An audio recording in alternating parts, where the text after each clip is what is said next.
Praise the Lord family, आप सब कैसे हैं? मैं विश्वास करती हूँ कि आप सब ब्लेस हैं। खुदावंद यीशु मसीह के महान नाम में आप सब आशीषित हैं। आज हम परमेश्वर के दास अपोस्टल अंकित साजवान जी से बाइबल की कुछ गहरी बातों को वचनों के आधार से जानेंगे और मैं आप सब लोगों से रिक्वेस्ट करती हूँ कि कृपया इस वीडियो को पूरा ध्यान से सुनें। So listen carefully. God bless you.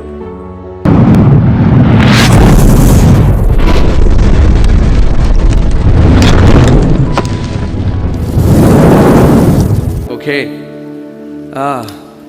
So today I want to share a message, the importance of church family. आज मैं आपको संदेश देना चाहता हूँ कि कलीसिया का जो परिवार है उसका क्या महत्व है।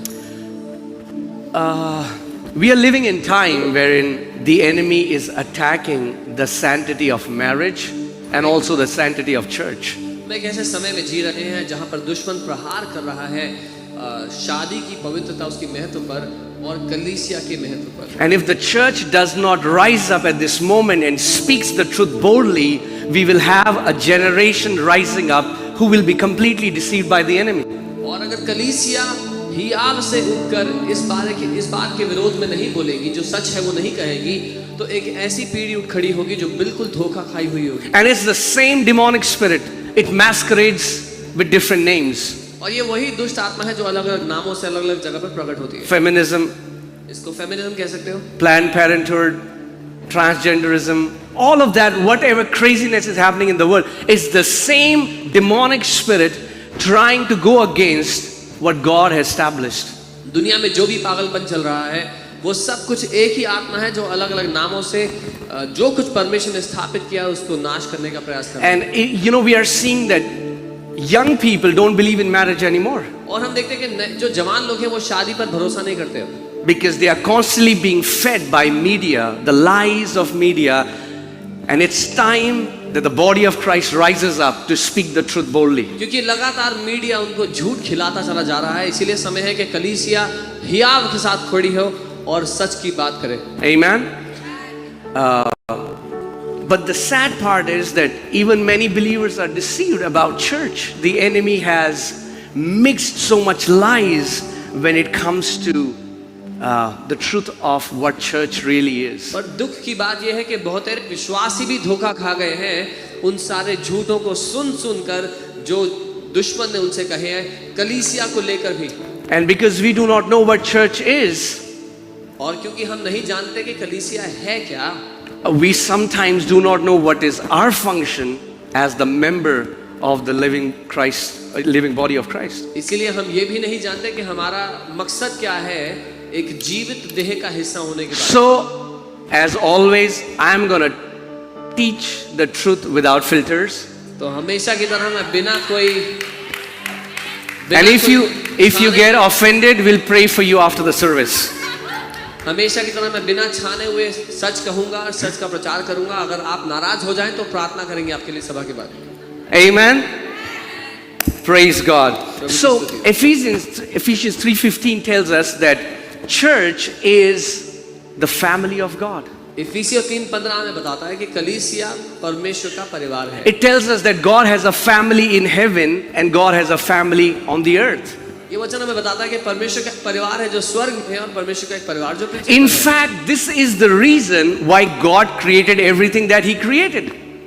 और यहाँ तक कि हकीकत तो ये है कि जो कुछ परमेश्वर ने बनाया इस ही वजह से बनाया था। Whatever God created was because He wanted to have a family. जो कुछ परमेश्वर ने बनाया था वो इसलिए था क्योंकि वो अपने लिए परिवार चाहता था। Isn't that amazing that we get the privilege that God calls us His family? क्या ये अद्भुत बात नहीं कि हमें सौभाग्य ये मिला है कि परमेश्वर हमें अपना परिवार कहता है। Amen. So, church is not a social gathering. कलीसिया एक सामाजिक गैदरिंग नहीं है। Church is not even a religious gathering. कलीसिया एक धार्मिक गुट भी नहीं है। Church is not an event that we attend every Sunday. कलीसिया कोई इवेंट नहीं है जो हर रविवार को होता है। We don't come to church to be entertained. हम कलीसिया में मनोरंजन के लिए नहीं आते। Church is a family. कलीसिया एक परिवार है। And if you are planted in this church, और अगर आप इस कलीसिया में बोए गए हैं, and if you are a member, और अगर आप यहाँ के सदस्य then हैं, you have a function. तो आपका एक काम है, Say, I have a function. बोले मेरा एक मकसद है। You are not a spectator आप में से कोई भी दर्शक नहीं है। that you just come. हम जी आते हैं, Yes, hearing the word is important हाँ वचन को सुनना महत्वपूर्ण है, so that you can be edified and you can grow in your faith. ताकि आप अपने विश्वास में, अपने आत्मिक जीवन में हर तरह से बढ़े। But Sunday, it's just the work really starts on Sunday. लेकिन रविवार को तो सिर्फ जो काम है, असली काम है, वो शुरू होता है। Amen. आमीन। So, wow, I am telling you, it's a privilege to be a part of a church. मैं आपको बता रहा हूँ, ये सौभाग्य है कलीसिया का हिस्सा। Amen. But like people are deceived about marriage, today I hear so many believers say, I don't believe in this organized institution. जैसे लोग शादी के बारे में धोखा खाए हुए हैं, वैसे ही वो कलीसिया के बारे में भी धोखा खाए हुए हैं। कहते हैं मैं नहीं मानता जी ये जो ऑर्गेनाइज्ड इंस्टीट्यूशन चल रहा है। Okay, so you don't believe in organized church.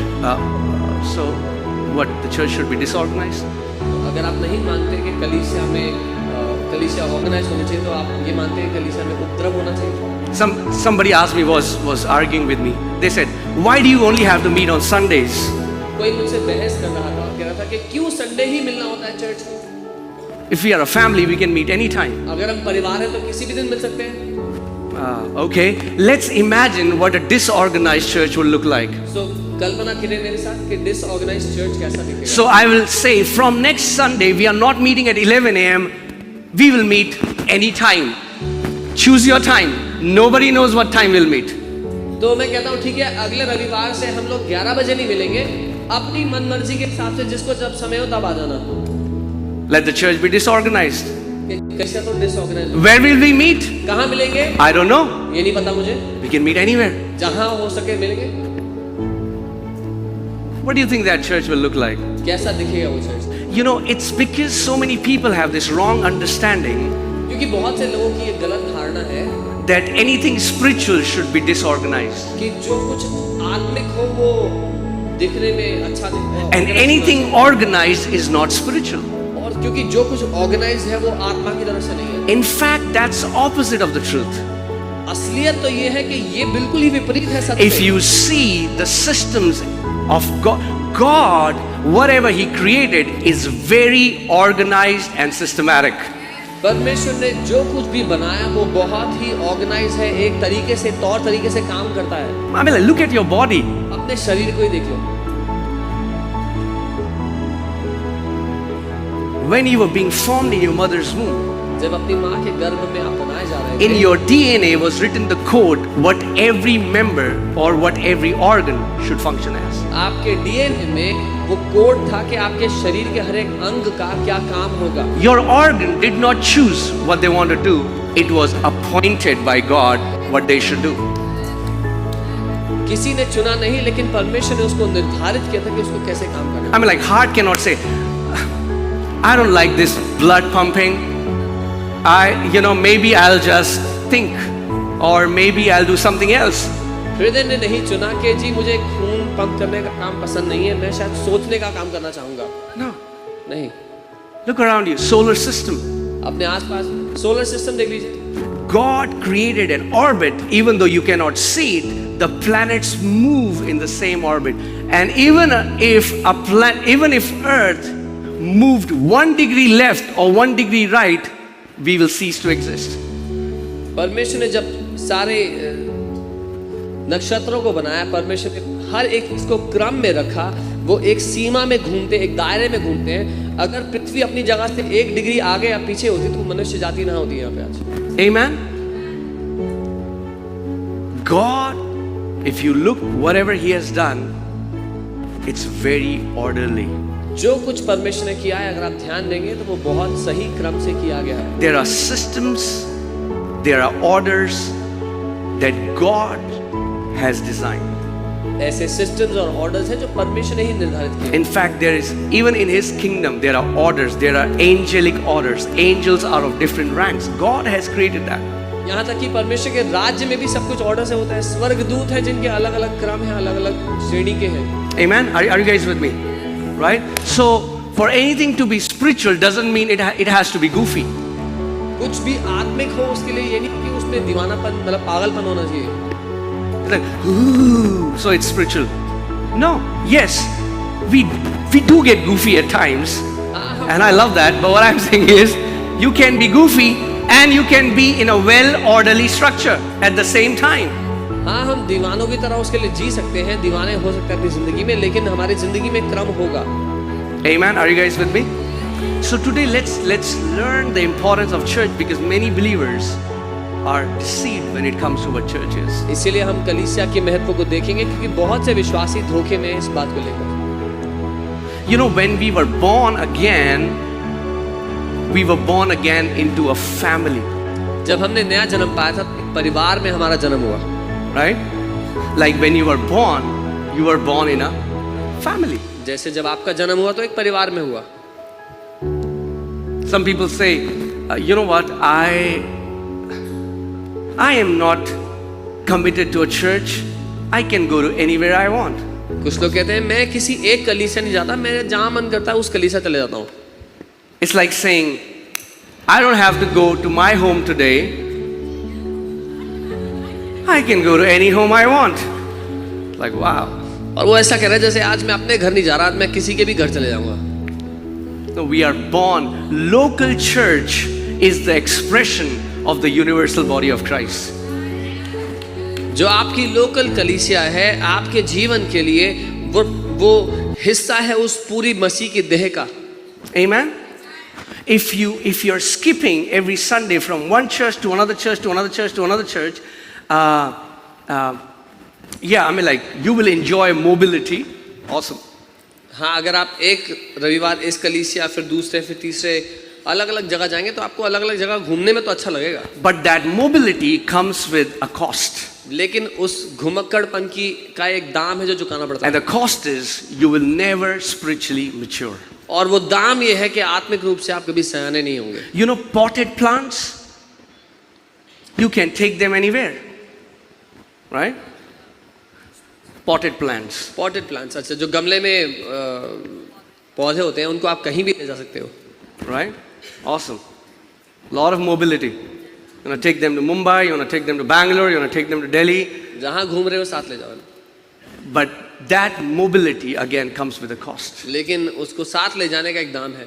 The Bible says in Psalm 92, those who are planted in the house of the Lord, they shall flourish in the courts of God.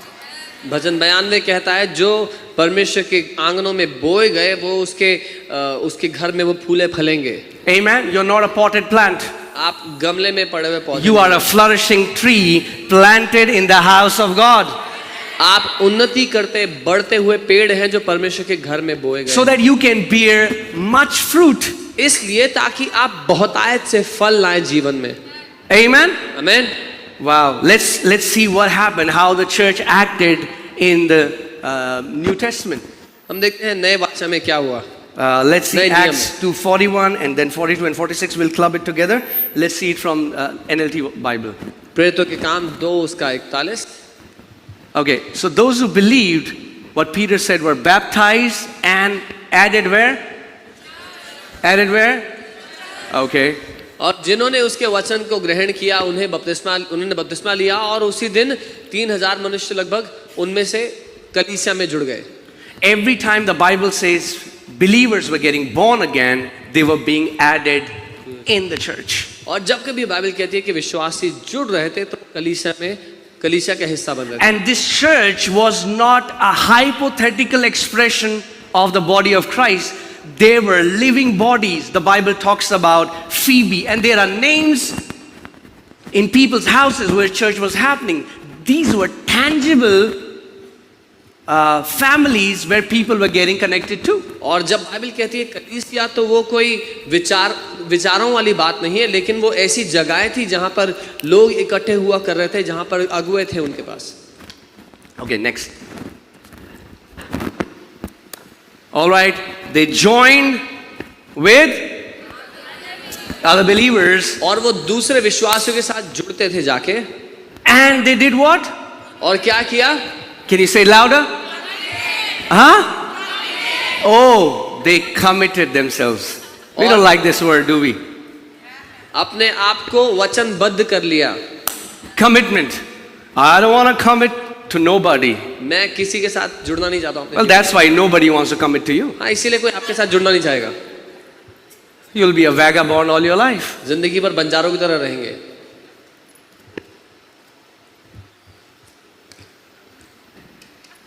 Are you alive? Yes. So after they get born again, now they are added to the church along with other believers. What are they doing? They are committing themselves to the apostles' teaching.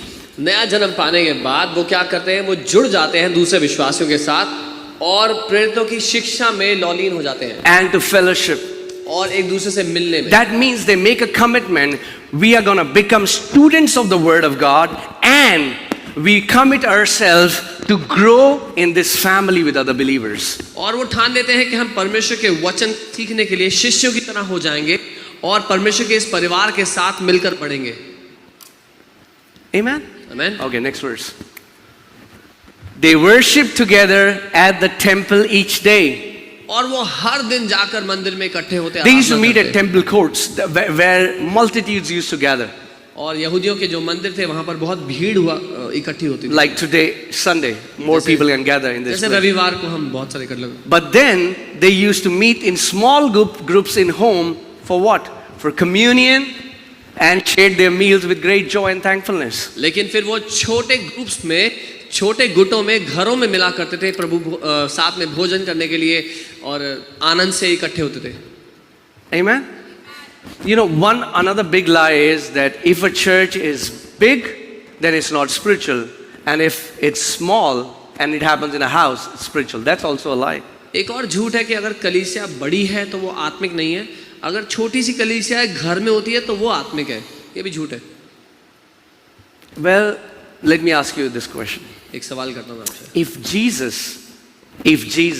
physically starts a church in Delhi अगर यीशु दिल्ली में कलीसिया शुरू करते हैं शारीरिक रूप से and only chooses hypothetically 12 people, और मान लेते हैं 12 ही लोग को चुनते हैं, what do you think what would happen to that church in 1 month? क्या होगा उस कलीसिया का एक महीने में? Do you think there would be 12 people? आपको लगता है 12 ही लोग होंगे उसमें महीने I के? don't think so. मुझे नहीं लगता। That would be the biggest mega church in the city. शायद वो इस शहर का सबसे बड़ा चर्च होगा, Because if a blind eye opens, क्योंकि जब अंधे की आंख खुल जाएगी, those 10 people won't remain 10 people. क्योंकि वो 10 लोग फिर 10 लोग When 10 लोग somebody's नहीं रहेंगे। cancer gets healed, जब किसी का कैंसर ठीक हो those 10 जाएगा, people won't remain 10 वो people. 10 लोग नहीं रहेंगे। When a deaf starts hearing, जब बहरे सुनने the लगेंगे, 10 people won't remain 10 तो people. 10 लोग नहीं The रहेंगे। news is going to spread. वो खबर फैलेगी, They're going to tell it to their relatives, they're going to tell it to their friends, and masses are going to come. वो अपने रिश्तेदारों को अपने दोस्तों को बताएंगे और भीड़ की भीड़ उठ के आएगी। So let's follow the example of Jesus. तो हम यीशु के धारण का पीछा करें। He ministered to crowds, उसने भीड़ों की सेवकाई की and then he taught people in small groups. और फिर छोटे गुटों में लोगों को सिखाया, And that's what we are supposed to do. और यही हमें भी करना है। Amen? आमीन। Sunday we are meeting big group, Sunday को हम लोग बड़े ग्रुप में इकट्ठे होते but हैं, throughout the week लेकिन हफ्ते भर में we have connect groups हमारे कनेक्ट ग्रुप्स होते where हैं people meet, जहाँ पर लोग मिलते हैं, people go into each other's house, एक दूसरे के घर जाते they हैं, have food together, साथ में खाने खाते हैं, they encourage them, एक दूसरे को प्रोत्साहित they करते हैं, pray together. प्रार्थना करते हैं, That's the biblical model. और यही बाइबल का तरीका है। Amen? Don't have stereotype that if a large number of people are coming to a place, that means that place is not spiritual. किसी भी बात को गलत घोषित ना करते अपने जीवन के लिए कि अगर बहुत लोग एक जगह आते हैं तो मतलब वो गलत जगह है। Amen? Well, that's what was happening in the early church. पहले की कलीसिया में भी यही हो रहा था। Amen? They were meeting in temple court, वो सब इकट्ठे होते थे टेंपल कोर्ट्स में, right? So they were fellowshipping, वो संगति कर रहे थे, they were growing in teaching, वो शिक्षा में बढ़ रहे थे, they were taking communion together, साथ में खाना खा रहे थे, they were breaking the bread together, साथ में प्रभु भोज ले रहे थे and they were praying together. और प्रार्थना कर रहे थे। Amen? You know, the enemy knows the importance of a church. दुश्मन जानता है कलीसिया के महत्व को, And that's why what he wants to do is he wants to take believers out of the fellowship so that they can become an easy prey. इसलिए वो करना ये चाहता है कि वो विश्वासियों को संगति में से बाहर ले आए ताकि वो आसान शिकार बन जाए। Let me tell you something. Any believer that stays alone for a long time becomes weird. अगर कोई भी विश्वासी लंबे समय के लिए अलग हो जाए कलीसिया से तो वो अजीब हो जाता है। Telling the truth. Have you met weird believers? They say, I love God, but I don't want to do anything with the church. और आप ऐसे विश्वासियों से मिलेंगे जो कहेंगे मैं परमेश्वर से प्यार करता हूँ लेकिन मुझे कलीसिया से कोई लेना देना नहीं है। Well, they are deceived. वो धोखे में है। Because the way your love for God will be manifested in your love for other people. क्योंकि परमेश्वर से आप जो प्रेम करते हैं वो नजर आएगा जब आप एक दूसरे से प्रेम करेंगे तब। Apostle John said, if anybody claims that he loves God but does not love their brothers and sisters, he is a liar. Pretty strong word. प्रेरित यूहन्ना कहते हैं अगर कोई कहता है वो परमेश्वर से प्यार करता है पर अपने भाई बहन से नहीं तो वो झूठा है। And the good news is, अच्छी खबर ये you can never learn to love in perfect situation. कि आप प्यार करना सीख ही नहीं सकते अगर सब कुछ बढ़िया चल रहा हो तो। Unless you are offended, जब तक आप नाराज नहीं होंगे you cannot learn to love. आप प्यार करना नहीं सीखेंगे। Let me say that again. दोबारा कहता हूँ, Unless you are offended in a relationship, you cannot learn to love. जब तक आप एक रिश्ते में नाराज नहीं होंगे आप प्यार करना नहीं सीखेंगे। And can I tell you the truth? और सच बताऊं, The church gives you ample opportunities to get offended. कलीसिया में आपको भरपूर मौके मिलेंगे नाराज होने के लिए। Amen? Amen. And that's why this is the training ground where you learn to love one another. और इसीलिए ये प्रशिक्षण स्थल है जहां पर आप एक दूसरे से प्यार करना सीख सकते हो। Amen? Because if you are not offended, क्योंकि अगर आप नाराज नहीं हुए, okay, tell me, anybody who had siblings growing up, or if you have siblings, show me your hand. कोई है जिसके भाई या बहन रहे हैं बचपन से Okay, पले all right, awesome. So, anytime you had a fight with your siblings? तो Anyone? कभी ऐसा हुआ कि मुझसे लड़ाई हुई? Oh, wow. Are you sure? पक्का हुई थी। Okay, all right, forget siblings. Anytime you had a fight with your mom and dad, come on, show me your hand. भाई बहन छोड़ो, माँ बाप से कभी लड़ाई हुई, झगड़ा हुआ? Wow. Did any one of you say, I don't believe in this parent business? तो क्या तब आप में से किसी ने कहा कि मैं नहीं मानता ये माँ बाप वाला जो फंडा है मैं नहीं मानता इसको? This institution called parenthood. ये इंस्टीट्यूशन है पेरेंटहुड, माँ बाप बोलते हैं इसको। Did you walk out of your house? अपने घर से निकल गए? How many of you love your parents and your siblings? कितने अपने माँ बाप से भाई बहनों से प्यार? Even after we are offended by them so many times. उनसे इतनी बार नाराज होने के बावजूद भी। Okay. Now, how many people are married in this place? अब Come on. कितने लोग Show me your शादीशुदा हैं यहाँ hand. पे? अपने If you're हाथ में ever दिखाओ। offended by your partner, come on. If you're offended by your partner, your जो spouse, शादीशुदा हैं, अगर आप कभी अपनी पत्नी से अपने पति से नाराज हुए हैं कभी तो come on. Okay. Hear the truth. सच सुनिए। The closer you come to someone, more is the probability of you getting offended. जब आप किसी व्यक्ति के जितना नजदीक जाएंगे उतना ज्यादा आपके लिए नाराज होने का अवसर बढ़ता जाएगा। Loving from afar is easy. दूर से प्यार करना तो बहुत आसान है। That's why there are many people, they are amazing evangelists, but they don't want to plant themselves in the church. इसीलिए बहुत से लोग सुसमाचार प्रचार करने में बड़े अच्छे हैं लेकिन खुद कलीसिया में स्थापित होना नहीं चाहते। Because can I tell you, and I'm not undermining it, please don't hear what I'm not saying, but what I'm saying is, it's easy to go out, preach the gospel, pray for the sick, but it's difficult to be committed to the same people, forgive them, love them, learn to overcome offenses, Sunday after Sunday, week after week. बाहर जाना, सुसमाचार का प्रचार करना आसान है इससे कि आप कलीसिया में उन लोगों के साथ जिनसे आप बार बार नाराज होते हैं उनसे प्यार करना सीखें, उनके साथ जीवन बिताना सीखें। Amen? It's easy to give to the poor. गरीबों को देना आसान है But to give your life to a group of people is difficult. पर अपना जीवन एक गुट को देना मुश्किल है। To say that these are my people for life and I'm committing my life to them and I'll stand for them for life is difficult. But that's what a church family is all about. ये कहना कि ये मेरे लोग होंगे मैं इनके साथ में जीवन को बिताऊंगा वो कठिन है। लेकिन कलीसिया इसीलिए है, परिवार इसीलिए है। Let me tell you a funny story. एक मजाकिया कहानी बताता हूँ। So me and my friend, मैं और मेरे दोस्त, we were in Dehradun हम देहरादून में थे, and we saw a beggar. हमने एक भिखारी को And that time we were just going on streets preaching the gospel, people were getting saved. और उस समय हम जाकर के प्रचार किया करते थे सुसमाचार का, और So लोग we उद्धार पा sat रहे थे। with this beggar. तो हम उस भिखारी के साथ जाके बैठे, We preached the gospel सुसमाचार बताया।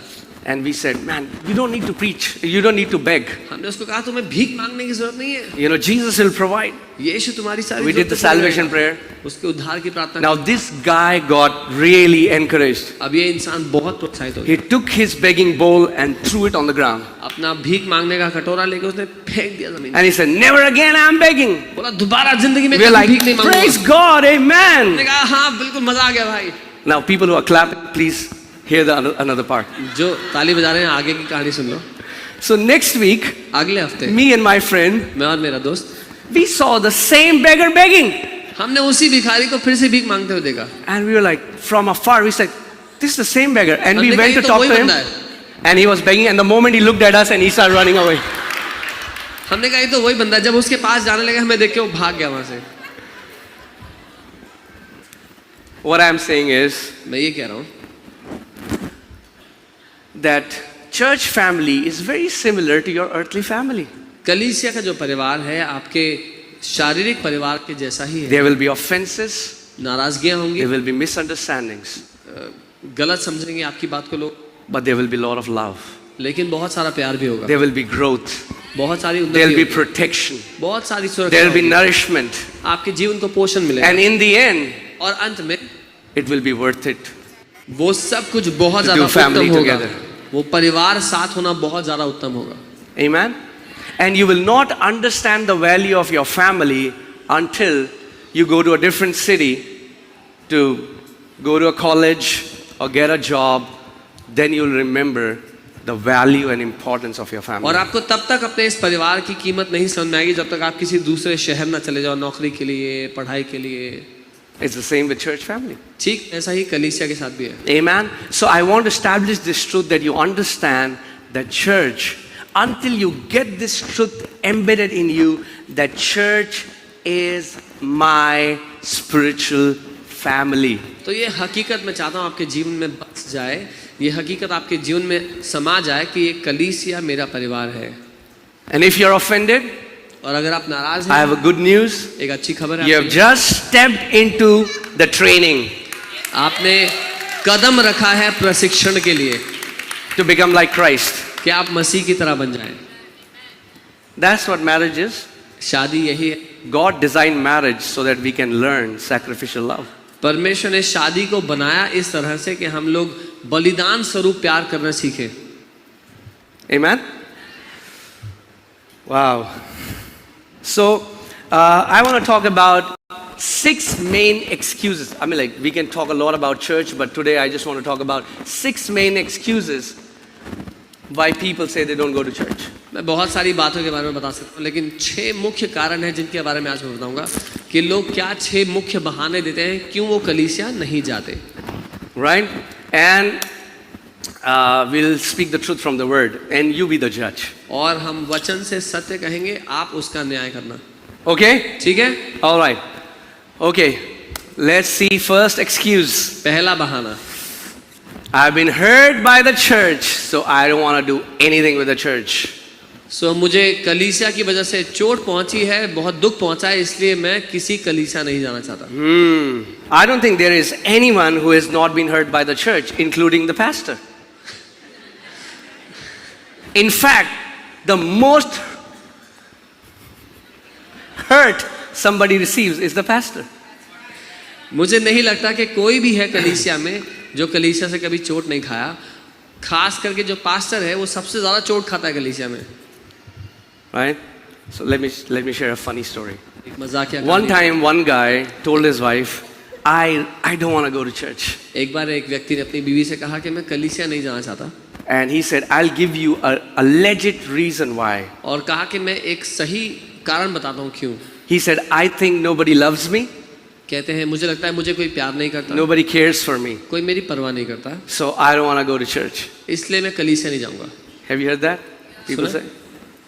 So his wife says, I'll give you another legit reason why you should go to church. तो उनकी बीवी ने कहा मैं तुम्हें एक और कारण देती हूँ, एक सही कारण कि क्यों आपको जाना चाहिए She कलीसिया। said, you should go to church because you're the pastor of the church.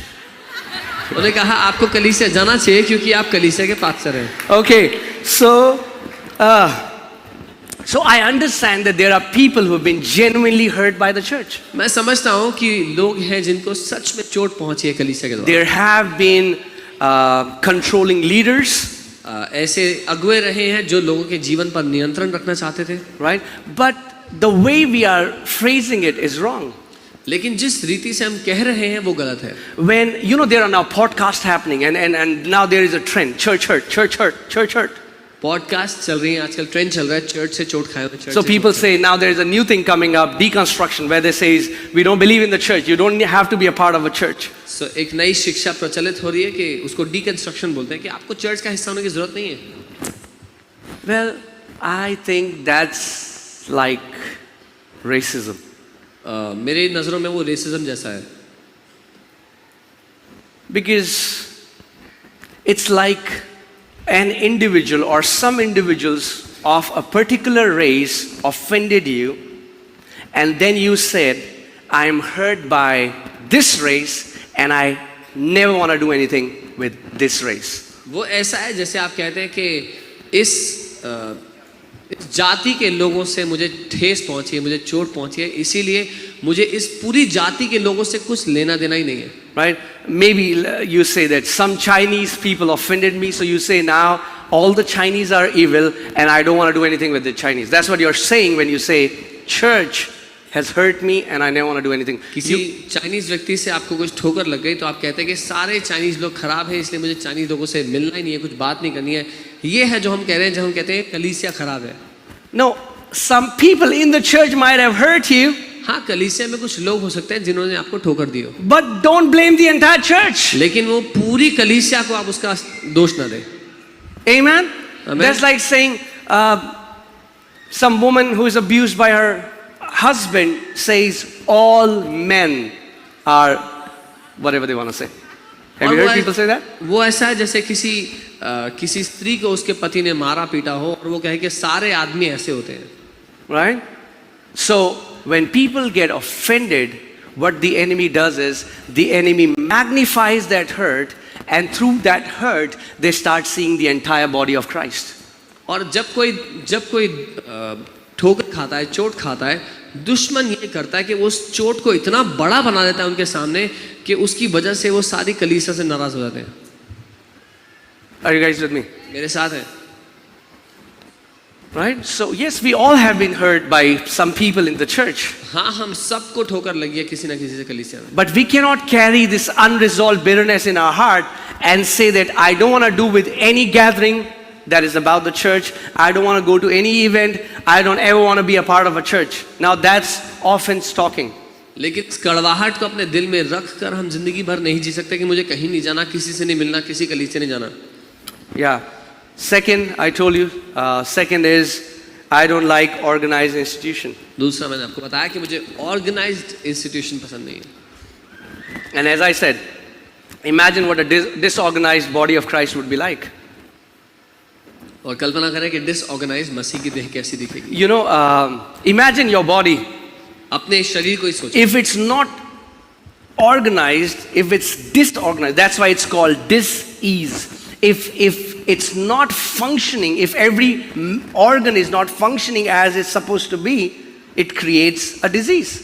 कल्पना कीजिए जब किसी का शरीर ठीक से काम ना कर रहा हो तो उसको डिसईज कहा जाता है, जो बीमारी कहा जाता है वो तब कहा जाता है जब शरीर अपने क्रम के अनुसार काम ना कर रहा हो। You know, someone asked me, why do you only meet on Sundays? किसी ने मुझसे कहा रविवार को ही क्यों मिलते हो? I said, because that's the only day people have off. मैंने कहा उसी दिन सबकी छुट्टी होती है। If people start getting off on Wednesdays, we'll meet on Wednesdays. अगर लोगों को बुधवार को छुट्टी मिलेगी तो हम बुधवार को मिल लेंगे। There's nothing special about a day. कुछ ज़्यादा खास नहीं है दिन में। It's about when everyone can gather together. मौका है जब सब इकट्ठे मिल सकते हैं। Are you guys getting what I'm saying? Right? So some people have this idea that church should not be organized. Church should not have systems. Church should not have proper structure. But So- that's not from the Bible. क्योंकि कई लोगों का ऐसा अंदाजा है कि कलीसिया को ऑर्गेनाइज नहीं होना चाहिए, उसमें प्रॉपर सिस्टम्स नहीं होने चाहिए, ठीक से क्रम नहीं होने चाहिए उसमें। Okay, let's see what 1 Corinthians 12:28 says. पहला कुरिन्थियों 12 उसका 28 देखते हैं। 1 Corinthians 12:28. Okay, can we read it together? साथ में पढ़ें। And God has appointed these in the church. Okay, wait a minute. Who has appointed? किसने चुना है? Not a committee. किसी कमेटी ने नहीं चुना है, God. परमेश्वर ने चुना है। God. And then you will see proper structure. और तब देखेंगे आप एक सही ढांचा दिया गया है। God has appointed these in the church. परमेश्वर ने इन लोगों को कलीसिया के लिए चुना है। First apostles. पहला प्रेरितों को, Second prophets. दूसरा भविष्यवक्ताओं को, Third teachers. तीसरा शिक्षकों को, After that miracles. उसके बाद चमत्कार, Then gifts of healings. फिर चंगाई के वरदानों Helps. को, मदद करने वालों को, Okay. What does Bible say? Administrations. Administrations. Who said administration in the church? God did. किसने रखा है कलीसिया में एडमिनिस्ट्रेशन करने के लिए? Varieties परमेश्वर of ने। tongues. अलग अलग तरह की अन्य भाषाएं। Are you getting what I'm saying? Church is not like, okay, we are together, let's come together, let's have rock, paper, scissors. Rock, paper, scissors. Okay, you are preaching the word today. Rock, paper, scissors. Okay, you are doing the administration. No, it's not like that. God has a proper structure for His body so that His body can run efficiently. और वो ऐसा नहीं कि जब हर रविवार सब इकट्ठे होते हैं तो अलग अलग इंसान चुनता है कि तुम प्रचार करो, तुम ये करो, तुम वो करो। परमेश्वर ने क्रम रखा है, उसने ढांचा बनाया अपनी कलीसिया को स्थिर रखने के लिए। Amen? Everything that God does जो कुछ परमेश्वर करता है is structured, उसमें ढांचा है, orderly, वो क्रम से किया is जाता है, intentional, वो जानबूझकर किया जाता है and is organized. और वो ऑर्गेनाइज है। Look around you. आसपास देखिए, Everything that God created is intentional and organized. जो कुछ परमेश्वर ने बनाया है उसमें उसने जानबूझकर ध्यान से उसको बनाया है और तरीके से बनाया है। The more structured and organized church will be, the better the church will be able to function as the church of Lord Jesus Christ. जितना ज्यादा कलीसिया का ढांचा मजबूत होगा उतना ज्यादा बेहतर वो अपने काम को कर पाएगी। You know, the Bible talks about now massively people are growing, early church is growing, and now there is a complaint that rises that Hellenistic widows were ignored, they were not given food.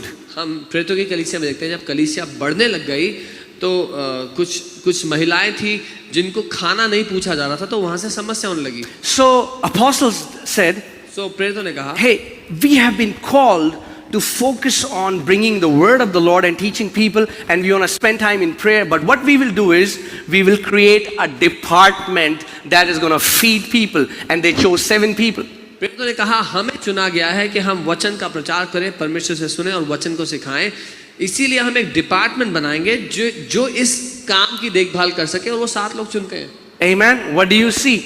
क्या देखते हैं? The formation of structure, एक ढांचा बनाया जा रहा a formation of a department. है, एक डिपार्टमेंट बनाया जा रहा है। Amen. So just because there are structure in the church does not mean that it's not godly. क्योंकि कलीसिया में ढांचा बनाया जाता है इसका ये अर्थ नहीं कि वो परमेश्वर की ओर से नहीं है। Okay, third one, very common. तीसरा बहुत सामान्य है। Are you ready? Okay. Wow. Church is not a building, so I don't need to go to a specific place. कलीसिया कोई इमारत थोड़ी है तो मुझे एक खास जगह जाना क्यों जरूरी है? Because I am the church. Have you heard that? क्योंकि मैं कलीसिया हूँ। Have you heard that? सुना है? That's wrong. ये गलत है। You are not the church. आप कलीसिया नहीं है। What is he saying? Yeah, you alone are not the church. आप अकेले कलीसिया नहीं है। You alone are the member of the body of Christ. अकेले आप मसीह की देह के अंग हैं। Let's see 1 Corinthians 12:27. पहला कुरिन्थियों 12 उसका 27। 1 Corinthians 12:27.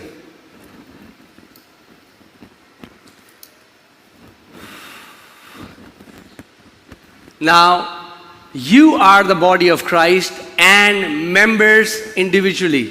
इसी प्रकार तुम सब मिलकर मसीह की देह हो और अलग-अलग उसके अंग हो। Now, so many people don't understand this word you. When Bible is saying you, it does not mean you individually. It comes from the Greek word humeus, which means plurally. You together are the body of Christ, but you individually are the member.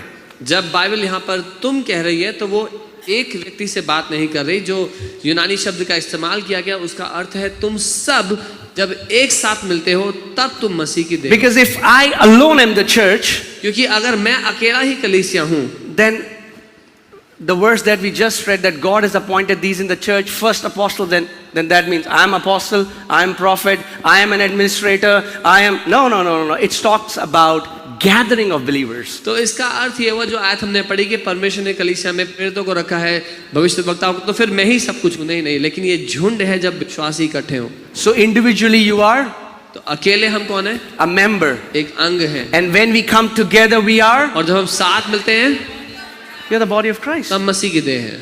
Amen. Let's see Proverbs 18:1.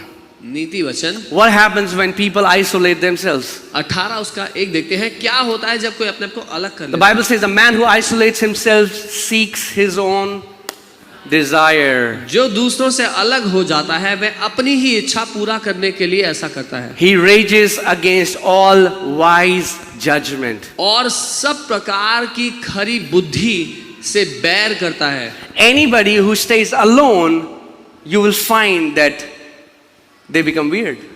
जो कोई अलग हो जाता है आप देखेंगे कि वो थोड़ा अजीब हो जाता है And they will reject every sound counsel. और हर एक बुद्धि की बात को वो ठुकरा देते हैं। They will be deceived and they will start seeing everything through that deception. वो धोखा खा जाते हैं और हर एक बात को अपने धोखे के अनुसार देखते हैं। Are you guys with me? Yeah? So that's why our meeting together is very powerful. इसीलिए हमारा साथ इकट्ठा होकर मिलना बहुत शक्तिशाली है। Yeah, but what about that church is not a building? फिर उसका क्या जो चर्च बिल्डिंग नहीं है? Yeah, church is not a building. हाँ, चर्च बिल्डिंग नहीं है, But the church meets here. लेकिन चर्च इस बिल्डिंग में मिलता है। Okay, let me ask you this question. Why did we make this place? हमने क्यों एक जगह बनाई? This place is separated so that we can meet and fulfill the role of a church. ये जगह अलग की गई है ताकि हम लोग मिले और मसीह की कलीसिया का जो काम है So that उसको पूरा people can be trained, they can be edified, then they can go out, they can preach the gospel, heal the sick, cast out demons. But you get trained every Sunday here. ताकि लोग प्रशिक्षित हों, ताकि वो बाहर जाएं और सुसमाचार का प्रचार करें, दुष्ट आत्मा को निकालें, बीमारों को चंगा करें, ताकि आप यहाँ पर प्रशिक्षण पाएं। Thank you. You know, let me ask you this question. You can exercise at your own home, right? अपने घर पर आप एक्सरसाइज कर सकते हैं। Why do we have gyms? क्यों जिम है दुनिया में इतने?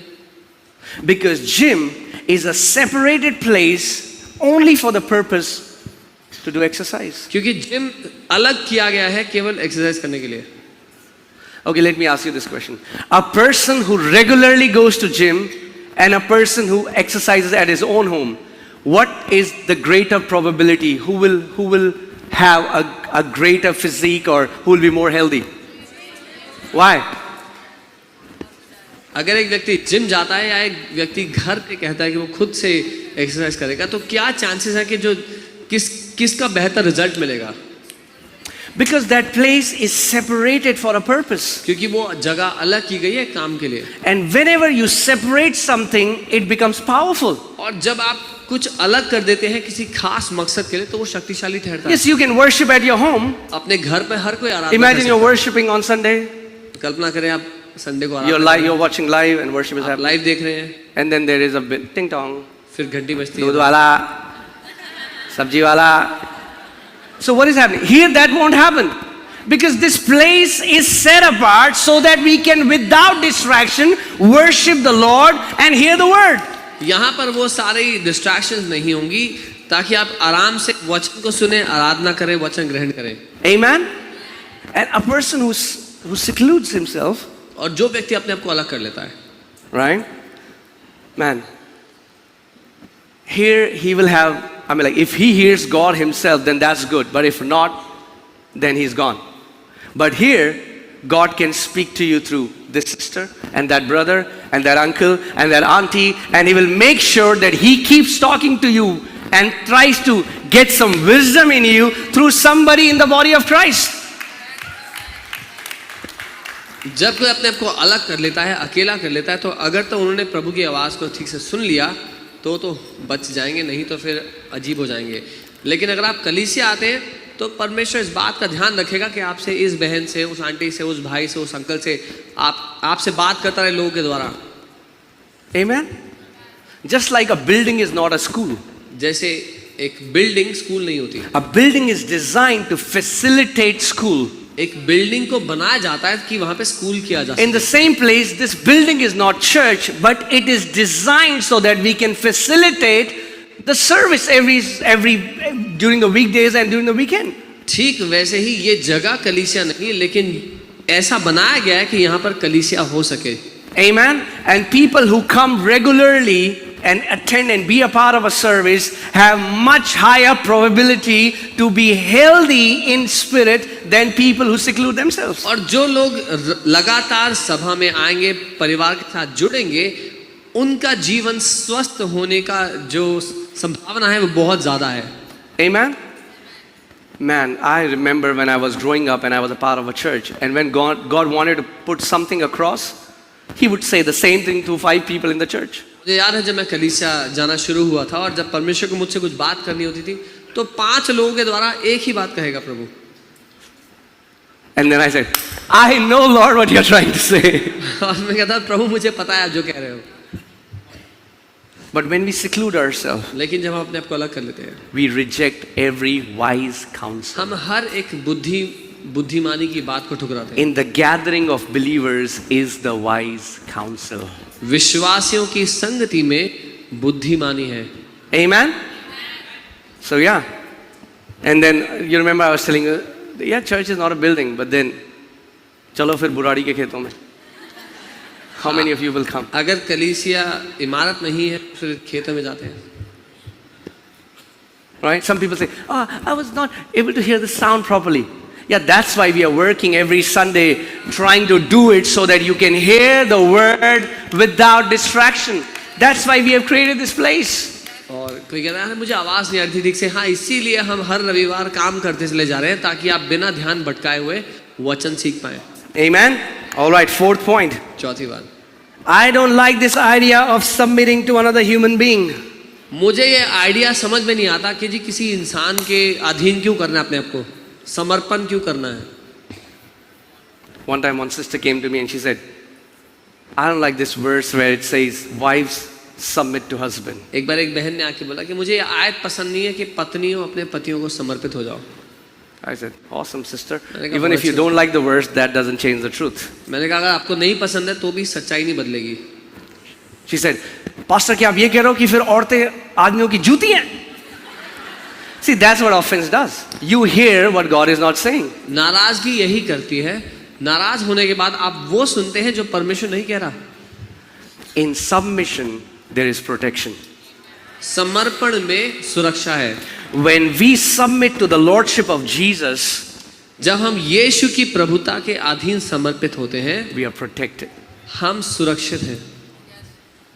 And the enemy has, see, because of this demonic independent spirit, और इस दुष्ट आत्मा के कारण जो हमें अलग करना चाह रही है,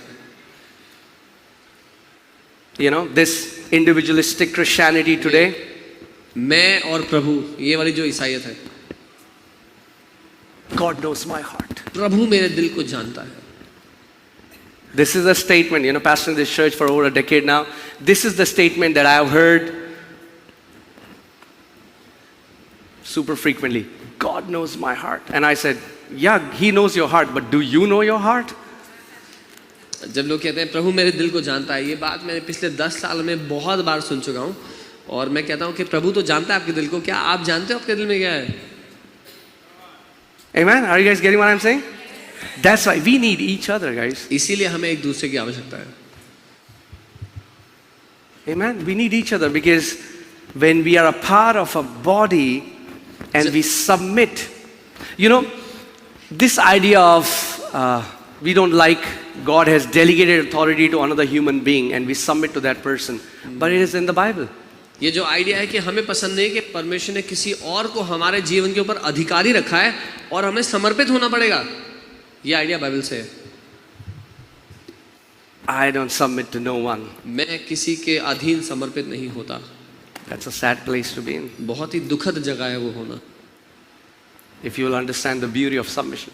अगर आप समर्पण की खूबसूरती जान गए।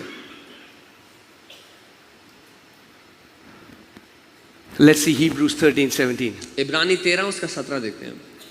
Thank you for this thundering silence. इस घंघोर सन्नाटे के लिए धन्यवाद। Yeah, I know it's not a very peppy message, but this is the truth we all need to hear. प्रोत्साहित करने वाला संदेश नहीं है, लेकिन वो सच है जो हम सबको चाहिए। Amen.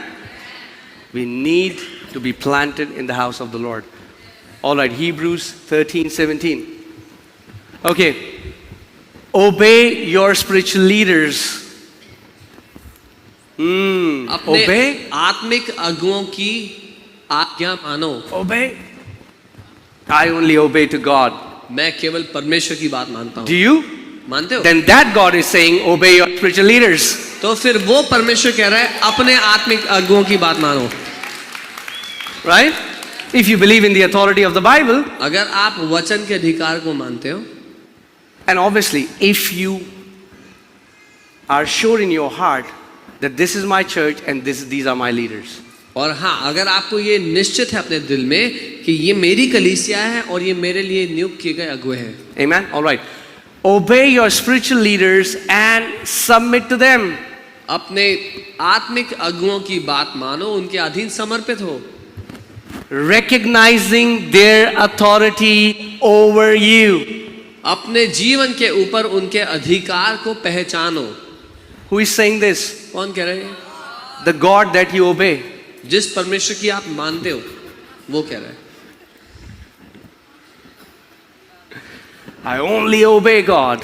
Well, then also obey what He says. मैं केवल परमेश्वर की बात मानता हूं, तो फिर मानो जो वो कह रहे हैं। All right. For they are keeping watch over your souls and continually guarding your spiritual welfare.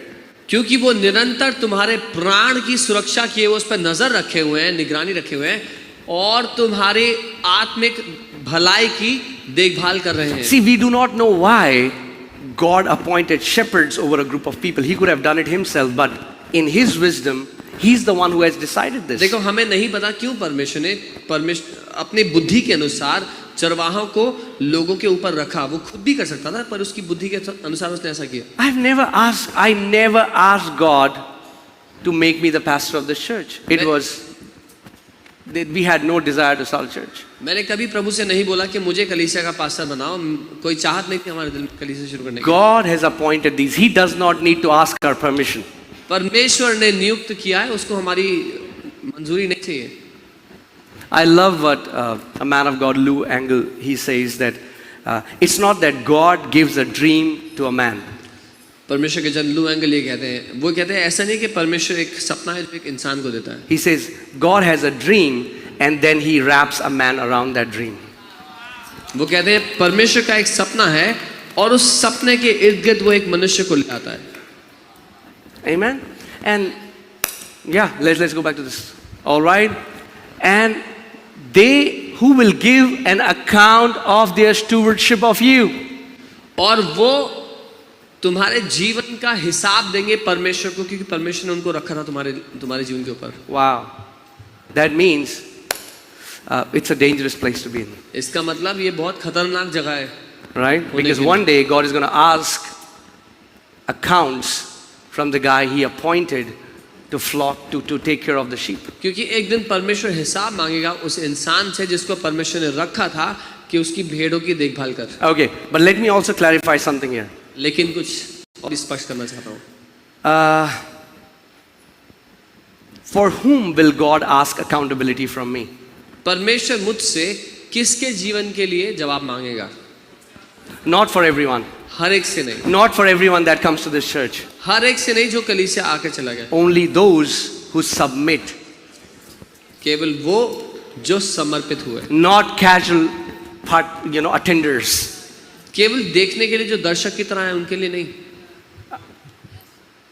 Only those सिर्फ वो who submit जो समर्पित हुए and they have an accountability.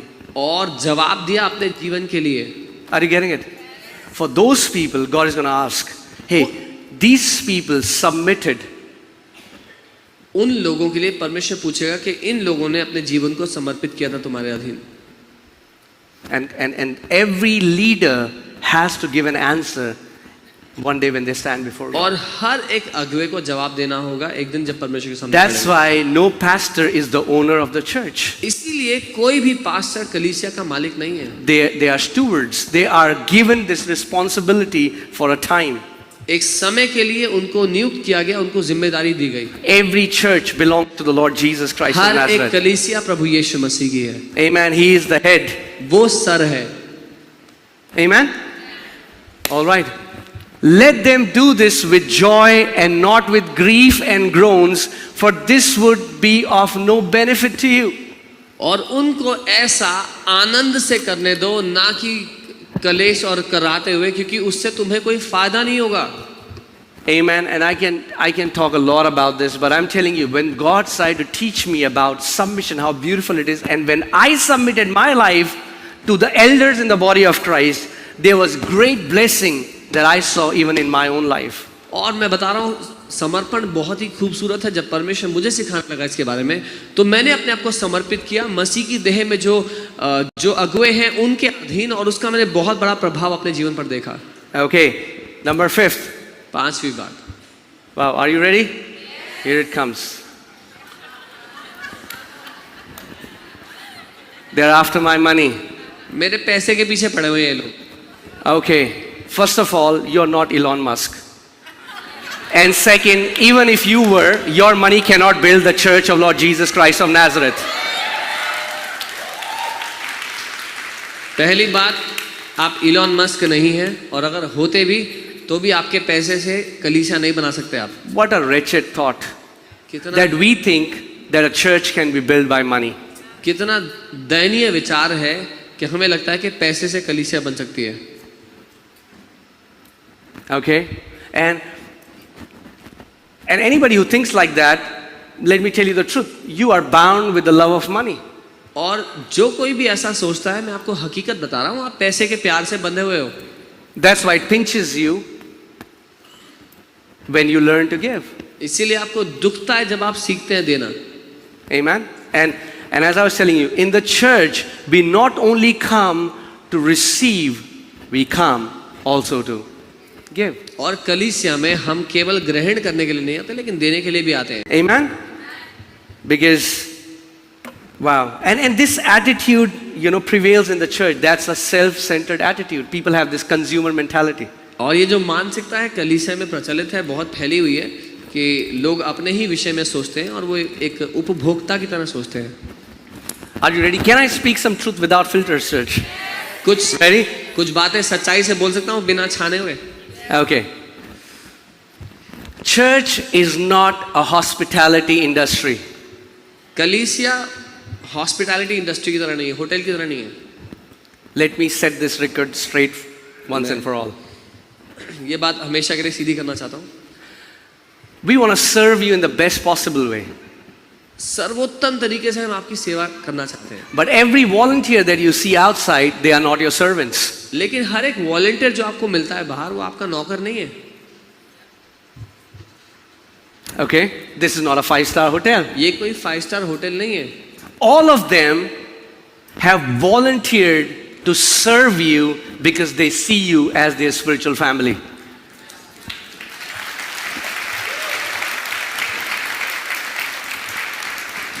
उन सब लोगों ने स्वेच्छा से आपकी सेवा करना चुना है, क्योंकि वो आपको अपना आत्मिक परिवार मानते हैं। Have you ever thought, how come every Sunday the floor is clean, the chairs are in the proper place?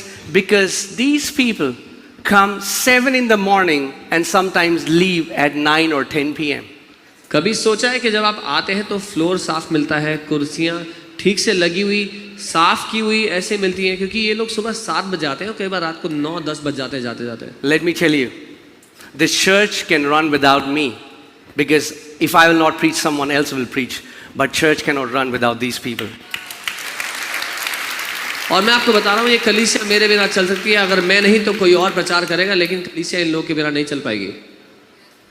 But yet there are some people who come and misbehave with volunteers, and I'm telling you, I don't like that. और फिर भी कई लोग आते हैं और वो बदतमीजी करते हैं वॉलंटियर्स के साथ। मैं बता रहा हूँ, मुझे बिल्कुल पसंद नहीं है। If you are asking for a food and these guys are trying their best to serve you feed, but understand they don't work in a hotel. अगर आप उनसे खाना मांग रहे हैं और उनको देर लग रही है तो समझिए वो होटल में नौकरी नहीं कर रहे हैं। Some of them are learning how a coffee machine works because they have never used how a coffee machine works before. उनमें से कितने तो अभी यही सीख रहे हैं कि कॉफी मशीन काम कैसे करती है, क्योंकि कभी उन्होंने कॉफी मशीन पे काम नहीं करा है। All of these people are working somewhere else. We are not paying them salary. ये सब लोग कहीं ना कहीं बिजनेस नौकरी करते हैं, हम इनको कोई तनख्वाह नहीं दे रहे हैं। Can I request you to honor the volunteers who are serving you? क्या मैं विनती कर सकता हूँ आप सबसे कि आप आज का जो वॉलंटियर करते हैं। Amen. And I'm telling you, these guys, they are not looking for any recognition. They have not told me to say this. मैं बता रहा हूँ वो किसी से ना वाहवाही नहीं चाहते। उन्होंने मुझे नहीं बोला कि पास्टर ऐसा बोल देना please. But only a group, I'm telling you, 15-20 guys have been taking the burden of this church from last 5 years. लेकिन कुछ एक छोटा सा झुंड है, 15-20 लोग पिछले 5 साल से वही सारा बोझ। Invitation opportunity to come forward and not see how can I be served, but come and say I want to serve now. It's my time to serve in the body of Christ. इसीलिए मैं कहूँगा कि जब आप आए हैं यहाँ पर तो ये मौका देखें कि कैसे मैं मसीह की देह की सेवा कर सकता हूँ, ये नहीं कि कैसे कोई मेरी सेवा करे। Amen.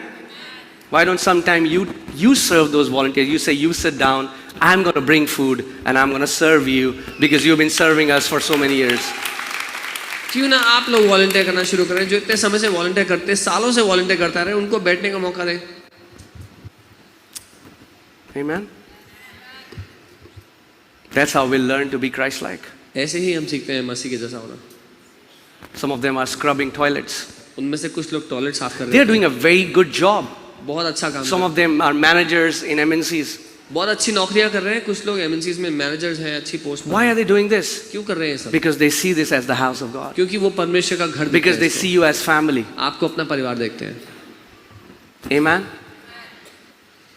So can we truly, genuinely honor one another and not come with that consumer mentality? This is not a hotel. Come on, turn to your neighbor and say, neighbor, church is not a hotel. तो क्या हम सच में ऐसी मानसिकता लेकर के आ सकते हैं कि हम एक दूसरे का आदर करें, उनसे प्यार करें, अपने पड़ोसी को कहें पड़ोसी ये होटल नहीं है। Amen. I'm telling you, we are learning and trying to serve you in the best possible way we can. हम सीख रहे हैं कि कैसे सर्वोत्तम तरीके से हम आपकी सेवा कर सकें। Right? But we also need support and participation from your side. लेकिन हमें उसमें आपका योगदान चाहिए। If everyone takes the burden equally, the burden will be very light. अगर हर कोई साथ मिलकर बोझ उठाएगा तो बोझ बहुत ही हल्का होगा। If only 5 people clean this entire place, it takes them 6 hours. If there are 100 people who come every Saturday or Sunday morning and do it, it will take 20 minutes. अगर 5 लोग ये पूरी जगह साफ करेंगे शनिवार को आके तो 6 घंटा लगता है उनको। Everybody who's whistling and clapping, Lord, please take their photos. Let there be a snapshots taken of all these people, because you will be accountable, guys. अगर 5 लोग तो 6 घंटे लगते हैं शनिवार को, वही रविवार को सुबह आएंगे 100 लोग तो 20 मिनट में हो जाएगा काम। Amen. You can ask yourself every Sunday, Lord, how can I serve someone? इसीलिए हर रविवार ये सवाल करें अपने आप से, प्रभु मैं कैसे किसी की सेवा कर सकता हूँ। Right? So see, it's not a hotel that I come and I say, I've been waiting in your lobby for 15 minutes. Nobody came to attend to me. This is not a hotel. तो ये मानसिकता न रखें कि मैं 20 minute हो गए मुझे लॉबी में खड़े हुए, किसी ने आके मुझसे कुछ पूछा नहीं। This is a होटल नहीं church. है, Say it's a church. ये चर्च है, बोले It's a family. ये परिवार है। You go to someone आप जाएं किसी के पास and be a blessing to someone और else. किसी के लिए आशीष का कारण बने। Amen. Why don't we go and extend? I mean, like, isn't it when you feel offense that nobody's coming to me? And can I tell you, church is not about you. Wow. Okay. And church is not about me. जब हम नाराज होते हैं कि हमारे पास कोई नहीं आया, तो क्यों ना हम किसी के पास चले जाएं। और सच कह रहा हूँ, कलीसिया आपके बारे में नहीं है और ना ही कलीसिया मेरे बारे में। Come on, turn to your neighbor, say, neighbor, अरे पड़ोसी, let me tell you a truth. एक सच बताता हूँ, The church is not about you. कलीसिया आपके बारे में नहीं है। The church is about Lord Jesus and His family, and we are a part of that family. We are a part, we are an important part, but it's not just about us. कलीसिया परमेश्वर के बारे में है, उसके परिवार के बारे में है। Amen? Nobody called me from the church. Don't you say that you are the church? Why don't you call someone then? किसी ने कलीसिया से मुझे कॉल करके हाल चाल भी नहीं पूछा। आप ही तो कहते हो आप कलीसिया हो, आप कॉल See, कर लो किसी को। isn't it like, I don't understand why it's so confusing statement. When we say, nobody called me from the church, and then we say, I don't need to go because I am the church. It's like, बहुत what? He confusing बात है जब कोई कहता है कि मुझे किसी ने कलीसिया से कॉल नहीं करा और फिर हम कहते हैं कि मैं ही कलीसिया हूँ। If nobody called you from the church, then you act as a church and you call someone and say, hey, I haven't seen you for a long time. How are things with you? जब कलीसिया से किसी ने आपको call नहीं करा तो आप कॉल करें और कहें, अरे इतना समय हो गया हम लोग मिले नहीं, कैसे हो? Amen? Say, I am बोले मैं an integral member of the church. कलीसिया का महत्वपूर्ण हिस्सा हूँ। You have a part to play. आपका योगदान जरूरी है। What should I do? मैं क्या करूँ? There are so many things to be done. बहुत सारी चीजें हैं करने के लिए। Apart from being in the worship team and Worship. preaching. That place is taken, I'm sorry. Worship team में होने के अलावा बहुत कुछ है करने के लिए, वो जगह ले ली गई है। However, लेकिन we have to disciple the entire Delhi. पूरी दिल्ली को हमें प्रशिक्षित करना है। You know, let me say this. If you need a title to validate your role, then you really are not a leader. अगर आपको एक शीर्षक चाहिए ताकि आप कुछ काम करें, तो आपको वो काम नहीं करना चाहिए। You don't need a title. Leadership is not about the art. Leadership is about the heart. आपको शीर्षक नहीं चाहिए। अगवा होना या अगुवाई करना क्या कला है आपके पास वो नहीं, लेकिन क्या दिल है वो है। When I got saved, when I got born again, I went to my office and that's where I met Pastor Sam and I preached to him and my wife and Pastor Dave Sri. I was just preaching the gospel. My pastor didn't call me and say, brother, so you are now the evangelist of the church. Your role is to go out and preach. Title never mattered. जब मैं कलीसिया में गया, जब मैंने प्रभु को जाना, तो मैं अपने दफ्तर में गया और मैं सुसमाचार का प्रचार करने लगा और वहीं पास्टर हमसे बहुत लोगों से मिले और वहीं से पर उनके पास आकर के उनके पास्टर ने नहीं कहा था कि आपका नाम आज से इवेंजलिस्ट ये है, आपका काम है जाके प्रचार करो। You don't need a pulpit to preach. आपको पुलपिट नहीं चाहिए प्रचार। In fact, can I tell you the truth? The people who seek pulpits, God never gives them pulpits. पर हकीकत बता रहा हूँ, जो लोग पुलपिट के लिए ढूंढते रहते हैं जिंदगी पर, परमेश्वर को कभी पुलपिट नहीं देता। But if you can show God your heart, pulpit will follow you. लेकिन अगर अपना दिल परमेश्वर के सामने आप साफ रखेंगे, अगर आप उसके अनुसार करेंगे, तो पुलपिट अपने आप If you genuinely love people, if you genuinely care for people, guess what? Man, अगर आप लोगों से प्यार करेंगे, उनकी परवाह करेंगे। you know, I heard someone said, and it's very powerful, that if the light upon you is greater than the light in you, that light will destroy you. किसी ने कहा था, बहुत ही शक्तिशाली है, कि जो ज्योति आपके अंदर है, अगर आपके ऊपर जो ज्योति चमक रही है वो उससे बड़ी है, तो वो आपके अंदर की ज्योति को नाश कर देगी। I'm telling you before God, I never sought pulpit. Sam is here, Pastor Dave Sri, my wife is here. We were just going out preaching the gospel. People were getting saved. Then one day when my pastor came to me and he said, and we used to, me and my friend, you know, some people, you know what my first ministry was? My first ministry was opening the church at 6 a.m., sweeping the floor, cleaning the chairs, seeing that everything is done, locking the door, going to my pastor, giving him keys, month after month, year after year. That was my ministry. मैंने कभी भी pulpit के लिए लालच नहीं किया कि मुझे पुलपिट मिल जाए।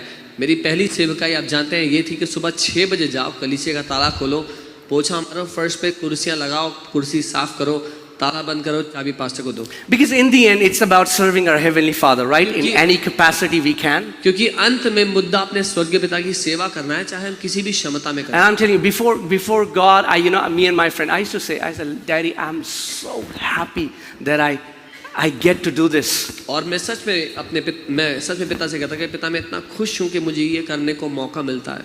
And then one day, my pastor came to me and he said, hey, we have seen that you're bringing so many people to church, you are preaching the gospel, you're passionate about the Lord, would you want to be the youth leader?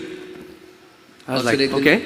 फिर एक दिन मेरे pastor आए, उन्होंने कहा कि हमने देखा है कि कैसे आप लोगों को सुसमाचार का प्रचार कर रहे हैं, इतने लोगों को कलीसिया में लेकर के आ रहे हैं, आप प्रभु के लिए जी रहे हैं, क्या आप यूथ लीडर बनना चाहेंगे? मैंने कहा ठीक है। I started doing that. मैंने वो करना शुरू किया। Then, we should gather together in rooms and just worship the Lord for hours, and people were getting healed, baptized. That was happening. Then one day my pastor came and he said, would you want to lead the worship? I was like, okay. So then I started leading the worship. फिर हम लोग साथ मिलते थे, घंटों आराधना किया करते थे। तो एक दिन मेरे पास्टर ने कहा, क्या तुम वर्शिप लीड करना चाहोगे? मैंने कहा ठीक है।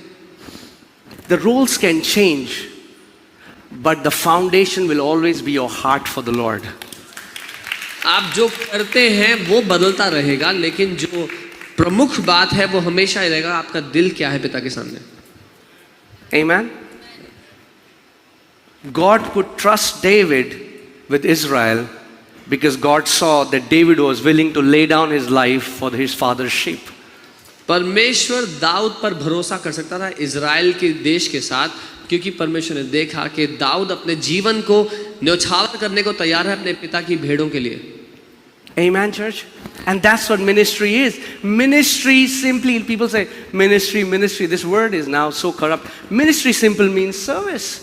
और यही सेवकाई है। लोग सेवकाई की बात करते हैं, करना चाहते हैं, लेकिन उसका अर्थ है नौकरी करना, मजदूरी करना, सेवा करना। How can you serve God's people? How can you be a blessing in any area you can? That's your ministry. कैसे हम दूसरों के लिए आशीष बन सकते हैं, ये हमारी सेवकाई है। And Bible says, he who is faithful in little, guess what? He'll be faithful in much. और बाइबल कहती है जो थोड़े में विश्वास योग्य है वो ज्यादा में भी विश्वास योग्य रहेगा। Amen. So this is a question that you have to ask.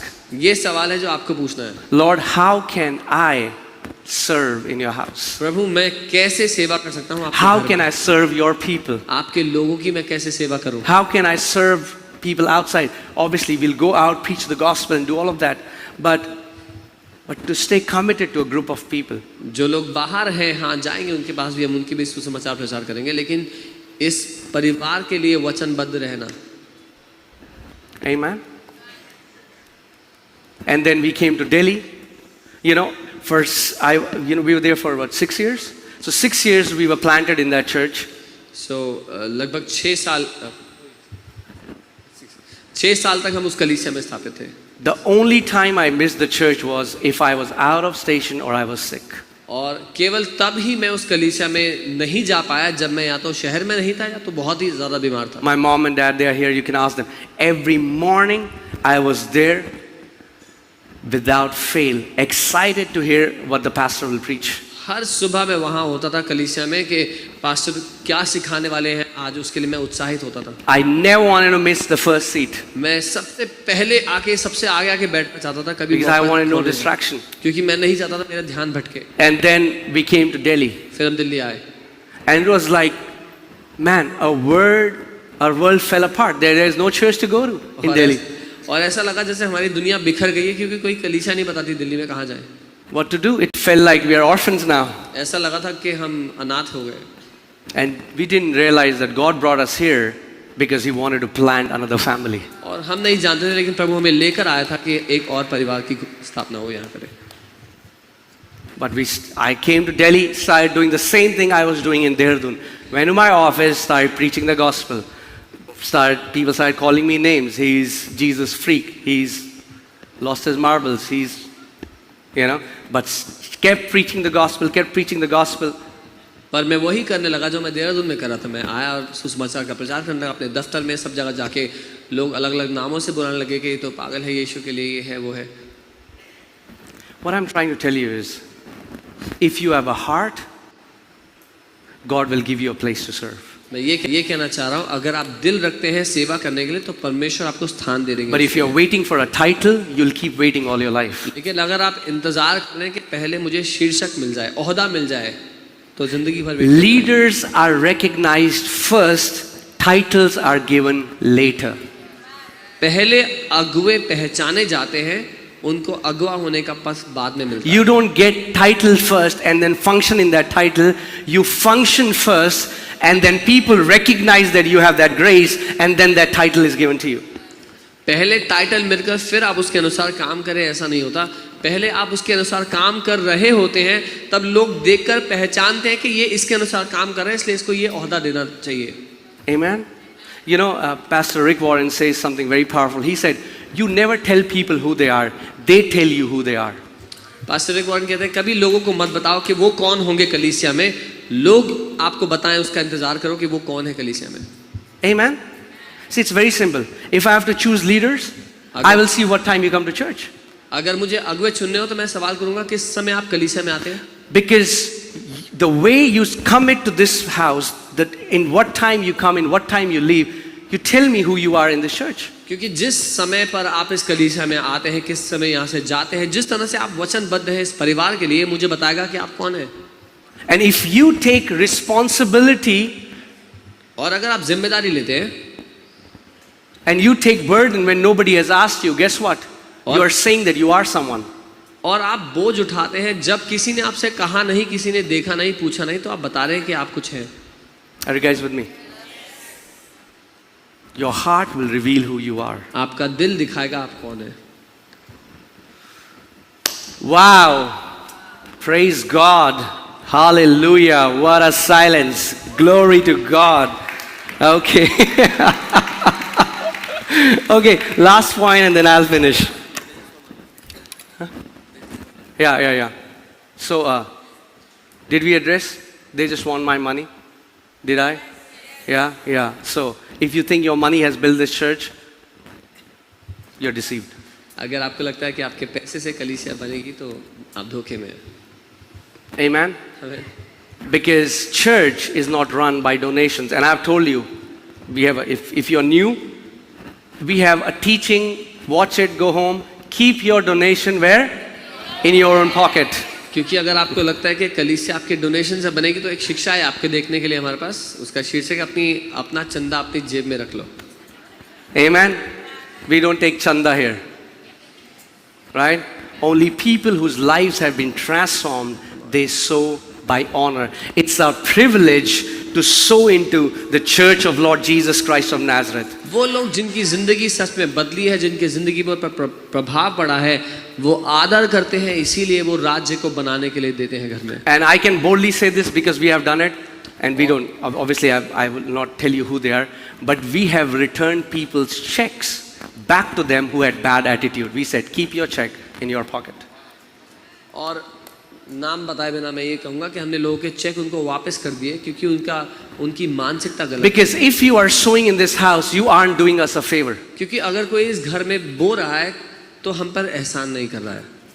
You are doing yourself a favor by sowing into God's house. आप अपने आप पर एहसान कर रहे हैं परमेश्वर के घर में बोकर। Amen? Hallelujah. Okay, sixth, last point. आखिरी बात। Glory to God. Okay, this is the most legit reason. I won't even call it an excuse, but this is a legit reason. और ये सबसे legit कारण है कि अगर कोई कलीसिया ना आए, ये excuse नहीं कहूँगा मैं। Okay, Shukla ji has just come from Nagaland, so he's not able to speak Hindi today.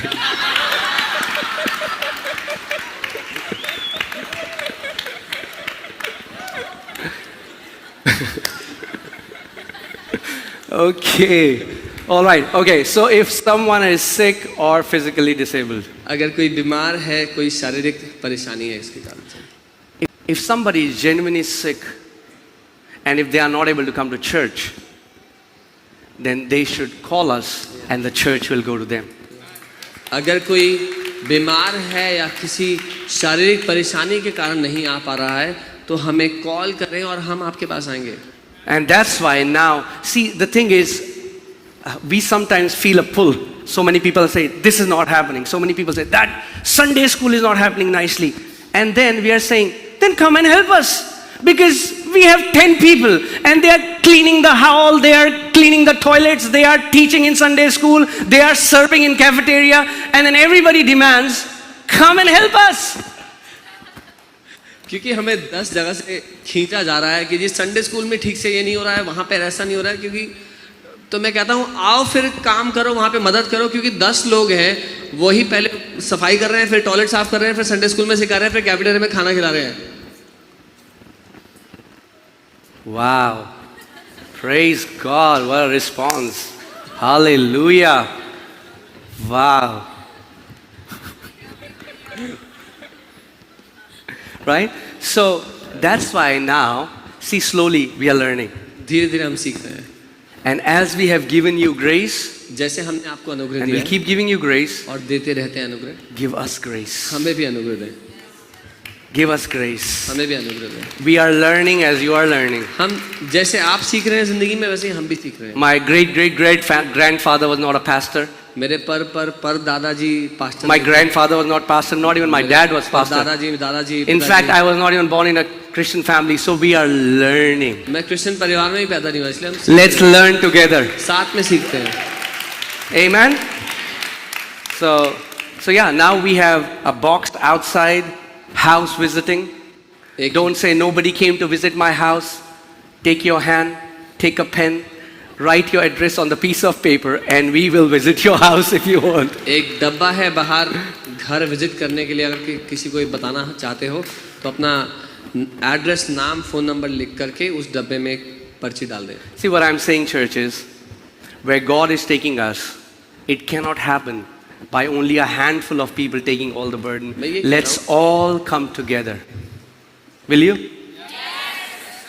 मैं ये कह रहा हूँ जहाँ पर परमेश्वर में लेकर के जा रहा है, वहाँ पर संभव नहीं कि मुट्ठी भर लोग ही सब कुछ कर पाए. हम सबको साथ मिलकर करना पड़ेगा. Church can never be built on a personality. Church can never be built on one individual. Church has to be. The effectiveness of church is by how efficiently every member of the church is functioning in the body. कलीसिया कभी भी एक व्यक्ति के ऊपर नहीं बनाई जा सकती. कलीसिया हमेशा इस बात पर स्थापित होती है कितने प्रभावशाली रूप से कलीसिया के जो अलग अलग अंग हैं वो कैसे काम कर रहे हैं साथ मिलकर. You know, it's sad, but the reality is so many times we get to hear that somebody is going for surgery and pray for them. My question is, why didn't you call us to pray for you before you went into surgery? और कितनी बार हमें message आता है कि जी मेरी surgery है, मेरे लिए प्रार्थना करना. मेरा ये सवाल है कि सर्जरी में जाने से पहले क्यों नहीं हमें बताया. Let's open James 5:14. The Bible says, is there any sick among you? Let them call the elders of the church, and let the elders anoint that person with the oil in the name of the Lord. And the prayer of faith will save the sick, and even if he have committed any sins, it shall be forgiven. याकूब 5 उसका 14 वचन कहता है क्या तुम में से कोई बीमार है तो वो कलीसिया के अगुओं को बुलाए और अगुए तेल के साथ उनका अभिषेक करके उनके लिए प्रार्थना करेंगे, और विश्वास की प्रार्थना से वो चंगे हो जाएंगे, बचाए जाएंगे, और अगर उन्होंने अपराध भी किया हुआ तो भी वो क्षमा हो जाएंगे उससे. You know, I was reading about, I think it was Charles Spurgeon who said that after this value was lost in the church became sick. Before that, church was vibrant and healthy, because the moment anybody was sick, they used to call for the elders, and the leaders used to go and anoint that sick person with oil, and every time they used to see a great healing. Charles Spurgeon बताते रहे थे इसके बारे में कि जब कलीसिया ने ये सिद्धांत खो दिया अपने जीवन से, उससे पहले कलीसिया जीवन से भरी होती थी. जैसे ही कोई बीमार होता था वो अगुओं को बोलते थे, अगुए आकर तेल से उनके लिए प्रार्थना करते थे और वो ठीक हो जाते थे. लेकिन जैसे ही कलीसिया ने इस सिद्धांत को खो दिया, कलीसिया में बीमारियां बढ़ने लगी. Right? Every time, I'm telling you, every time somebody has called us to pray for them when they are sick, and we went at their place, or leaders went at their place, and they anointed that person with oil, every time we saw healing. You saw that patient healed last Sunday. Did you see that? Yeah? Was it 4th stage cancer, Sumit? Yeah? Stomach cancer. 4th stage stomach cancer. They called for the leaders. Sumit went, and then Megha went. They prayed for that uncle, and now we got the report, cancer free. Cancer free. There is a provision that God has set in the body, but we are not taking use of it. जब हमें किसी ने संदेश भेजा कि जब कभी हमें किसी ने संदेश भेजा कि घर जाकर बीमार के लिए प्रार्थना करना है, हमारे लोग गए हैं। पिछले हफ्ते आपने गवाही देखी थी जहाँ पर 4th स्टेज स्टमक कैंसर था, पेट का कैंसर था। हमारे परिवार से कुछ लोग गए, सुमित भाई, मेगा, कुछ लोग गए, उनके लिए प्रार्थना किया और वो अंकल 4th स्टेज कैंसर से पूरी तरह ठीक हो गए हैं। Amen. You know, I remember one person, and he called me one time, and he had appendix, and the doctor said that it bursted, and doctor said you have to instantly go for surgery. And I'm talking about this is 2017, I guess. 2017 की बात है। एक uncle का मुझे call आया कि उनका appendix फट गया, डॉक्टर ने उसी टाइम सर्जरी के लिए कहा है। Somehow my just faith arose in my heart, and the Lord said, "Tell him not to go for surgery."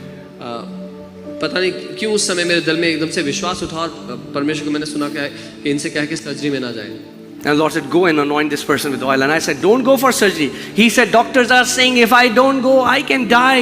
It's emergency." और मैंने कहा सर्जरी के लिए ना जाएं। वो कहने लगे कि डॉक्टर्स कह रहे हैं अगर नहीं जाऊंगा तो मर जाऊंगा, इमरजेंसी का केस है। I said, "I'm coming." It took me 20 minutes. We went to the hospital. We anointed that person with oil. We prayed. His pain left him. And till today, he has not gone for any surgery. Completely healthy. मुझे 20 minute लगे वहां पहुंचने में। मैं गया, मैंने तेल से अभिषेक करके प्रार्थना किया उनके लिए।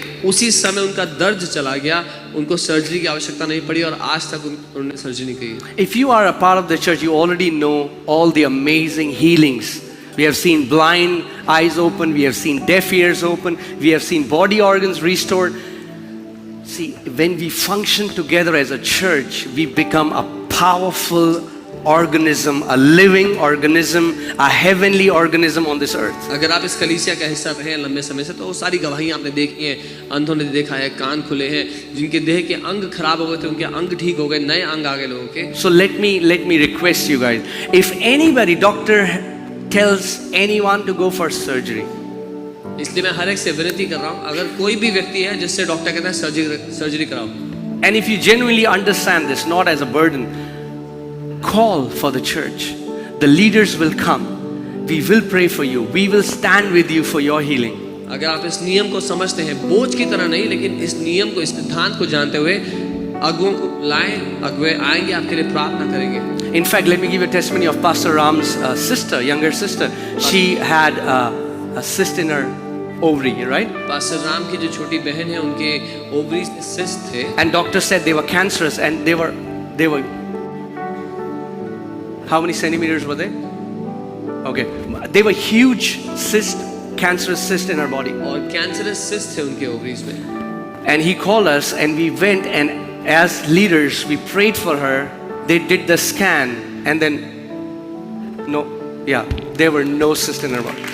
और हम गए, हमने अभिषेक किया, प्रार्थना किया और उसके बाद कोई सिस्ट नहीं आया रिपोर्ट में। Amen.